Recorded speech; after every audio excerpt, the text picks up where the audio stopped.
welcome to another Unity 5 from scratch video tutorial. In this tutorial I'm going to show you how to create snow and smoke using particle systems. So I've created a little scene here, and this is the terrain I've used in the last tutorial for creating volumetric fake clouds. I've added a little cabin with some snow on it, and of course it's still got the first person controller in it so I can walk around.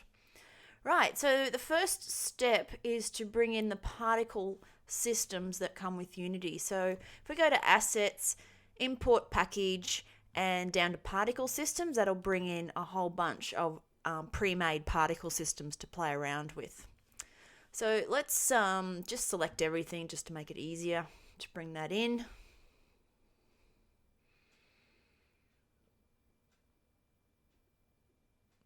Okay, so now we've got our particle systems imported, and they'll be down in the standard assets directory. We'll have to go looking for them. Here they are, particle systems and prefabs. So in these particle systems, we've got things like afterburner, dust storm, steam, explosions, fireworks, and to use a particular particle system, so we're after smoke. Let's grab this smoke one and have a look at it. Click on it and drag it in to the environment and just drop it. Now, while a particle system is selected in the hierarchy, it will play. If we click off it onto the cabin, for example, it will stop playing it. So this is quite nice because we can see what that particle system is going to look like. Let me just zoom back in down here.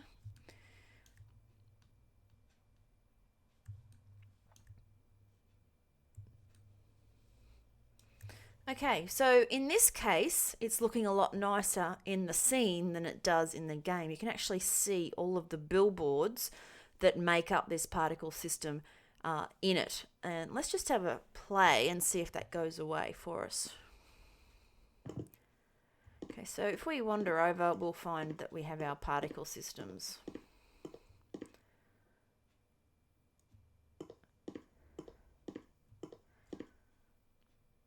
Now, it's not a very good look to be seeing the particles in that way, and the smoke has now stopped. So just to fix up those things, or to show you how to fix up those things, let's just stop playing and click on our smoke again. A particle system itself has a particle system attached to its object, and it has all of these things in it that you can have a play around with. And it also has a shader for the actual billboards that make up the particles. So in this case, this shader, if we just open up and have a look, it's got like a little puff of smoke on it, okay? And it will be transparent around the edges and black where you can see it there. Let's just try and change the shader that's on it. Let's go with an unlit transparent texture. Which isn't going to quite give us the effect that we want if we want a black smoke. It doesn't look too bad as a smoke that you might want coming out of a chimney. But we can still play around with these shaders and see if we can find something else that might work. So particles, additive. Okay, that looks much better.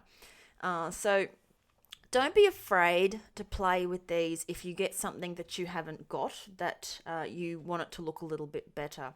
And often those mobile ones tend to not work as well as you might think they do. So, don't be afraid to change them to something else. And there is actually a whole bunch of particle shaders anyway. Right, so once you've done that, let's go back to our smoke. We can see our smoke object here. Now, this smoke, you'll notice, as we played before, is that it plays once, and then eventually this just stops working and the particles fly off up into the air. There it goes, so it stopped. Now, normal particle systems will just keep going. In the case of these prefabs, and what might confuse you if you start to use them, is that they have destroy scripts on them. And if you don't want it to destroy itself after a particular amount of time, then just get rid of these scripts. So I'll just untick that so that it won't destroy itself. All right, so now it's a point of just moving this smoke so that it's in the chimney of our cabin. So I just zoom out a little bit. I can press the W key with the smoke selected and actually move it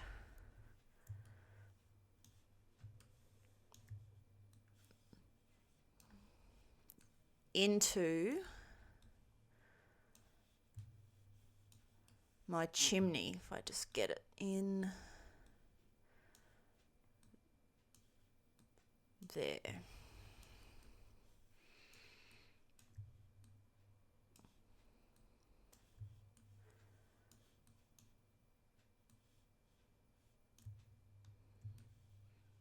Okay, great. So just by using the prefab of particles that came with Unity, we've repurposed that smoke and have it coming out of the chimney. At this point, it's probably worth pausing for a little bit to have a look at the different characteristics of particle systems and their settings. So we'll use the smoke that we've already created, but let's just go right down to the bottom of the component and remove this particle system multiplier script that's on there because we don't want it to interfere with any of the particle system settings. Okay, so with that gone, let's just play around with the smoke and have a look at all of these settings. So the first one we've got is the duration. And if you mouse over, as you can see, you'll get some idea of what that setting's meant to do according to Unity.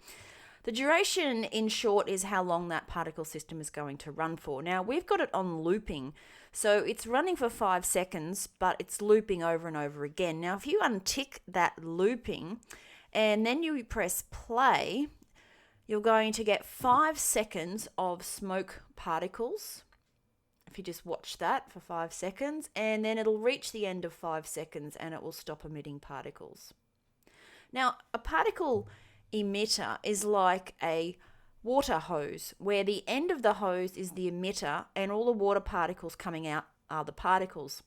And each particle is affected by physics so that you can set its speed and you can also set its size and other properties as well. Let's set this smoke back to looping so that we can now see it here. What you can also do with smoke is that you can, with particles, is that you can pre-warm it.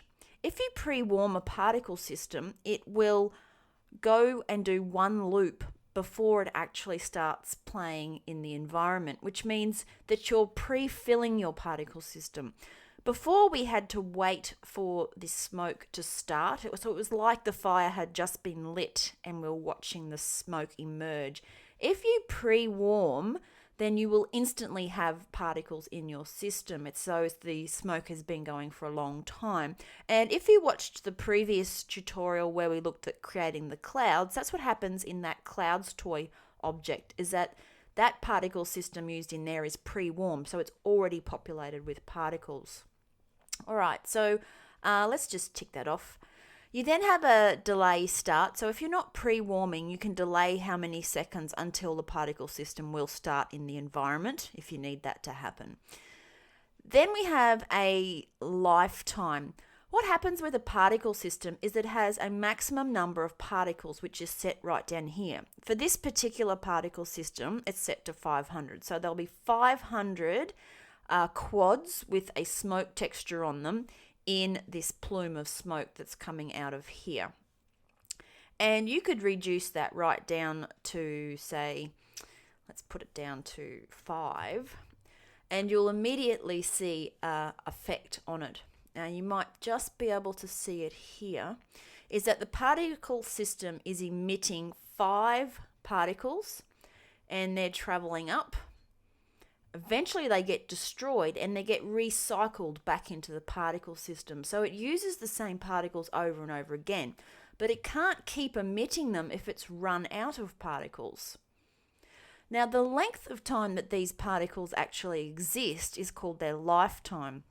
So up here you can see there's a lifetime setting, and it sets it randomly, in this case between 8 and 12. Now, you can change that from being a random value between two constants to a value that's on a curve. Let me just bring that in so you can see it a bit better.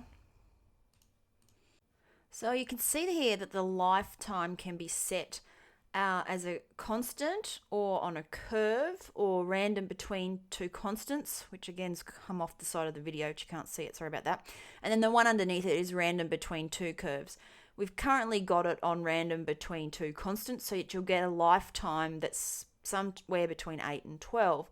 You could set it to constant where all of the particles have a lifetime of 12, and you can see that here.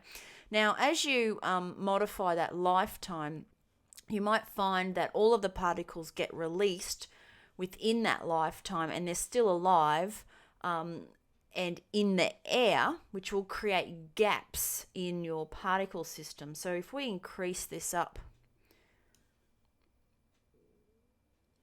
so that they have a longer lifetime, the whole 500 particles will get released into the air, and they will be still living by the time the particle system has run out of particles, and it will look like the particle system has paused momentarily. There you can see it's happened there. So now this will just wait until those particles eventually die after their 24-second life, and you can see they've started up again here. So it's a bit of a balance of getting those values right that you set. Let's just go back to between random 8 and what was that, 12? Put it back to 12. Okay, now you can set the start speed as well of the particles, of how fast they're going. So if you put that at minus, obviously they're going to go in a minus direction, but we can put it down, let's put it like 0.5, you get a nice tight set of particles. If you increase that speed, you'll see that they sort of splay out a little bit. And what they're doing here is they're actually conforming more to the sides of what's called their emitter shape. The emitter, which is down here, has its own shapes that you can set using this shape area. Now, when you select that, you'll see the shape of the emitter. In this case, it's set to be a cone, and you can modify its angle. So if you make that wider at the base, then your particle system of smoke is going to be much wider coming out of it. And that's because it's being emitted, in this case, from the base, you can see here. If you wanted to, say, have a box as your emitter, you can do that too. And we'll use a box a little later on when we look at snow. But you can change the size of the box using the parameters that are in there. So in this case, we're getting smoke from all the size of this box. Let's see if we add a few more particles, if we can make it a bit thicker. Maybe not 8,000.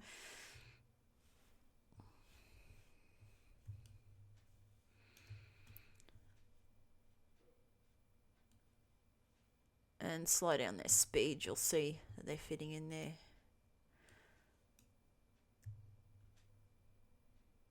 Okay, let's go back to our cone and let's set it to a shape of 60, and let's set our start speed back up again. Now, we can also add gravity, which is down here in this top lot of settings. You can add gravity, and as you add gravity, you can end up with quite interesting effects. So the particles have got a certain speed that they're heading out with, and eventually they will hit this gravity. So if we come back and set gravity just up a little bit more, you can end up with really interesting effects, like a kind of a plasma that's flowing out of that chimney.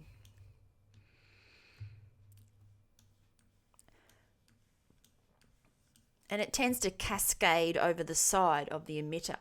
And then if you were to up the start speed, then you can force them to go out first more before the gravity then hits them and brings them down.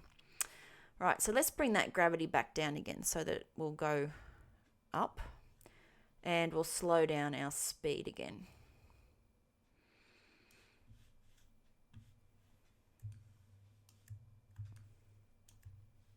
Okay, now there's a whole bunch of other things that you can do to your particle system. We won't go through them all now, but something you might want to think of adding is velocity over time. So if you want to add some kind of a wind kind of effect, you can add it here. And so I've just added a bit of an X velocity to push them in that direction, or you could bring it back there if you want the wind effect to be shown on the actual particle system, is that they're now coming out of the chimney and then rising up into the sky. All right, enough about smoke. Let's get our snow working. So to begin with, let's create an empty game object in the hierarchy, and this will be our snow transform. So let's call that snow. To that, we will add a component of a particle system. That will give us a default particle system that you can see here with default textures on it. They're already white, so let's just use that default thing because they will look like snow. Okay, the cone of this particular emitter, if we have a look at the shape, which is set to cone, we want our particles to be emitted and fall downwards. So we can actually rotate that emitter around so that it is facing down. And to get it perfectly facing down, you can actually set the X rotation to 90 in that case, which will give us some perfect thing. And then we can move it up. Now, snow doesn't come from a cone kind of shape. It's coming out of the sky. And a better shape for that is to use a box. So in our emission shape, we're going to set that to a box. And then we're going to spread it out over a very large area. So we want to move it in its X and also its Y because we've rotated it around. So its Y will actually move you along the Z direction in the world. As we make it bigger, can you see that there's less and less particles? Even though there's the same number of particles, they have to come out of a bigger area. I'm just going to set this by hand to 20 by 20 for the size. Now, we will need more particles to be emitted because we've got such a big area. So in the inspector, we want to set the max particles to, say, 5,000.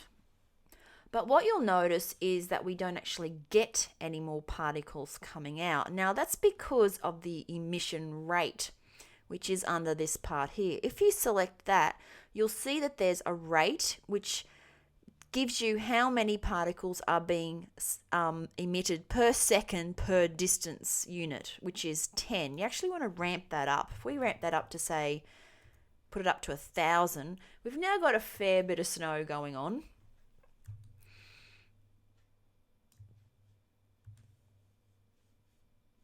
And it's probably quite thick, maybe too thick for that. So you could increase the size of the box that it's in.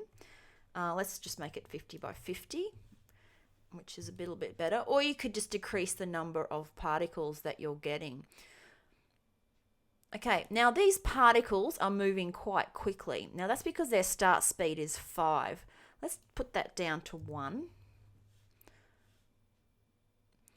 Now, because they're moving slower, they're not going as far before they die. And that means we need to increase their lifetime. Now, you'll notice that each of these is set on a constant value instead of the ones like between two curves. I might set the lifetime to random between curves just because it looks a little bit better. Now, we want its life to be, say, 4 seconds and 10 seconds. Which is going to allow some of them to make it further than the others before they then disappear and respawn. Now, they're not quite making it to the ground in that 10 seconds. So you might want to increase that maximum life to 10 and turn up the starting lifetime. To 10 and then to 20 in the start lifetime. Okay, now at this point with this sort of lifetime, we're actually run out of particles and we're getting gaps in them that you can see there. So the emission rate, you might want to turn that down to 500 each loop. And it's just a matter of experimenting until you get the right value. And we're still trying to get them to touch the ground and have enough going on. So let's turn the emission rate down to 100. And now they are hitting the ground because you can see them going through it. If we lift this up a bit higher, because essentially when we create our snow, we want it to come from a decent distance above the ground. And now we're not quite hitting the ground with the particles. Now, this snow is looking like it's a little bit too slow, so we might want to just increase it a little bit faster.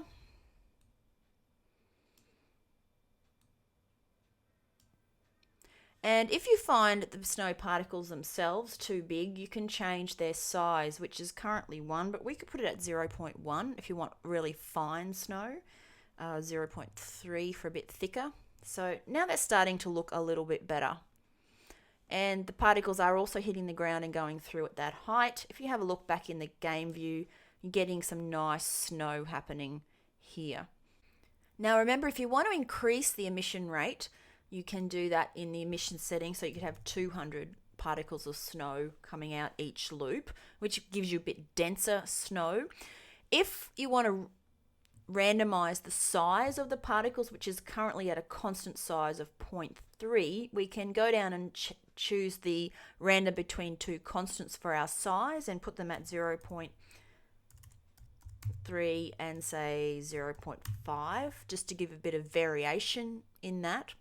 You can also, if you want to add a gravity modifier to that as well. And the actual start speed, which is also currently a constant, we can change that to random between two values and set that to 2 and 5. And that will give you a different rate of drop in those particles.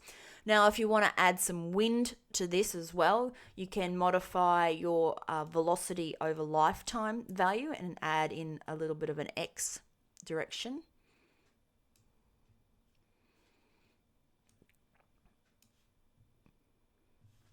And then have a look at how that is appearing now in the scene. All right, so if we now go for a bit of a walk in our scene to see what we're going to get, might also pre-warm this so that we've got snow in the environment straight away. So let's run it. Okay, so we've still got our fake clouds going on, but as we walk around, we've got snow. And at some point, we'll actually walk beyond the emitter box. So it's snowing back there, which unfortunately is now behind a whole heap of cloud. Okay, so there we can see the snow. It's falling from there, but it's not falling where our player is. So we want the snow to actually move with our player. So to do that, it's quite simple. All we do is grab hold of the snow and attach it to the first person controller. If I do that, and now wherever the player goes, the snow will also go with them. What we want to do first of all, though, is ensure that the snow is directly over the top of the player, because it's kind of offset at the moment. And we will set its X to 0 and its Z values to 0. And now it's at a height of 30 above the player, which you could possibly modify. I'll just zoom out in the scene so we can now see as we move our character around that this box will move with it. So let's press play. So as we move around in the scene, you'll see that the snow is coming with us.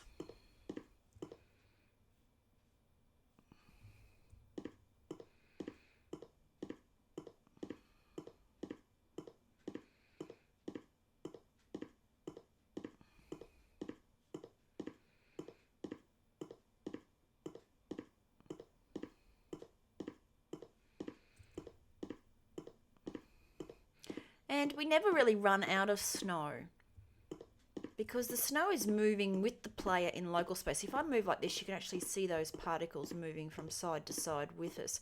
If you don't have them moving in local space, local to the actual player, which would look more normal, then another problem arises. We can change our snow simulation space in the inspector from local to world. So the smoke we created before was in world space. If I walk around with that snow in tow, the snow relative to our player, if you have a look, it will not move with the player. So it's still moving in its own world space. It's only the emitter that is coming along the journey with the player. But what happens is that you eventually walk faster than the emitter can emit, considering the snow that it's leaving behind. So you'll end up walking ahead of the snow. Of course, you can always turn around and walk back into the old snow that was created. But you need to overcome that issue. Now, to do that, the easiest way is to really increase the box emitter size that's around you. Leave it in world simulation space. Let's increase this box by twice as much. And turn up the maximum number of particles. Let's say 20,000. And we'll increase our emission rate to 10,000. Now as we walk around, there should be enough of that box emitter in front of us that we can keep walking and never walk out or run out of snow.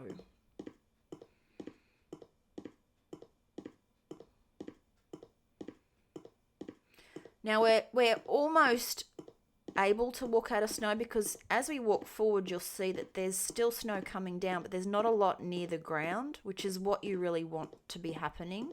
So in this case you'll need to increase the snow particles and how many are being emitted each second. So let's just increase this emission rate up as well to say 15,000.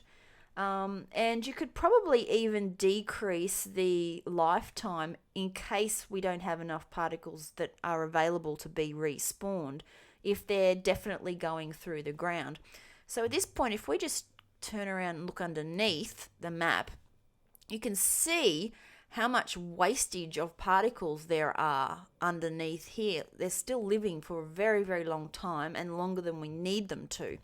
So let's just dial back their maximum lifetime to say 10 and have a look at the effect over here to see how far down they actually get, which is still a fair way for all of them because of this other one here. Let's set that down to 5 for their minimum lifetime. So 10 is still quite long. If we put that down to 5 and smaller lifetime of say 2, then that's much better. Okay, so it's more acceptable and there's a lot less being lost down here that aren't needed. So that when we go back to play again,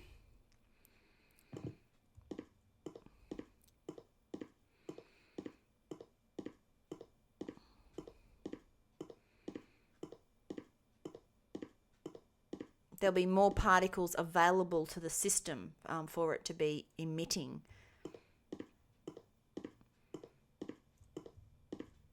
Probably still isn't dense enough for my liking, but the problem is the more particles that you add, then the more processor requirements is needed to act on each of those, because each of them has their own little calculations going on with respect to physics. So if I put like 50,000 in there, it might start to chug at some point.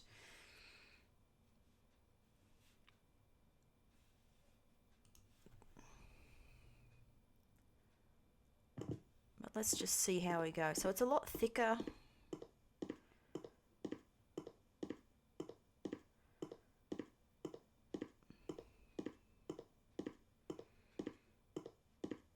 And yeah, okay, so you can see ahead of you that you're getting more snow actually coming down and hitting the ground before you get there.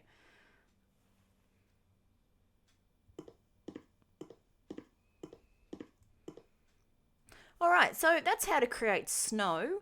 which is a very nice effect to have in your environment. And as you'll have seen, there's an awful lot of different values that are all working together to create these effects. So it really is just a matter of a bit of trial and error and looking at where things are being generated, how many are being generated, how long they're living before they're being respawned, and if they're still alive way off in the distance where they don't need to be alive when you need them to be respawned. Just play around with all of those values. Now you can also add forces over the lifetime of them, as you can see down here in these settings. You can also change the color over lifetime if you want them to change color. Let's just have a quick look at that while we're here. Want to have red at the beginning when they're spawned, they'll be red, and at the end of their lifetime they'll be white by the time they're hitting the ground. You can also add a force over the lifetime if you want to, and you could also set that between two random values where you can randomize it and add a little bit of force like this.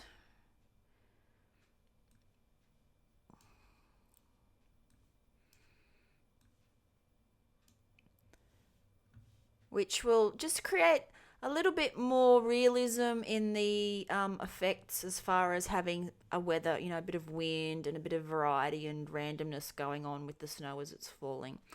Anyway, have a bit of fun with it and play around with the different settings and just experiment and see what they do, because there's just so many of them that you can play with in these settings.